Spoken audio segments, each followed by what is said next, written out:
আসসালামু আলাইকুম। কেমন আছেন সবাই? শীত কিন্তু চলে আসছে। আর শীতকাল আসলেই পিঠা পায়েস খাওয়ার ধুম পড়ে যায়। তো আমি আজকে যেহেতু শীত পড়েছে অল্প করে চিতই পিঠা বানাবো। আমাদের দেশে এটাকে বলে চিতই পিঠা। তো আমি এখানে ২ পট আতপ চাল ভিজিয়ে রেখেছিলাম প্রায় ২ ঘন্টার জন্য। এখন আমি চালগুলাকে ধুয়ে ব্লেন্ডারে চালগুলা দিয়ে অল্প করে পানি দিয়ে ব্লেন্ড করে নিবো। বেশি পানি দিব না।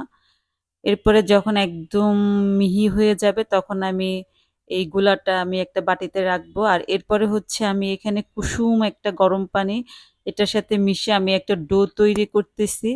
এটা চিতই পিঠা তৈরি করতে এই ডোটা লাগে। আর এটার সাথে আমি অল্প করে লবণ মেশাবো। আর এই তো আমি পিঠা অলরেডি বানিয়ে ফেলেছি, চিতই পিঠা। পিঠাগুলো কিন্তু খেতে মজাই হইছিল। মুরগির মাংসের সাথে চিতই পিঠা, গরম, গরম চিতই পিঠা। আমাদের দেশে তো এটাকে চিতই পিঠা বলে। আপনাদের দেশে এটাকে কি বলে বলেন তো?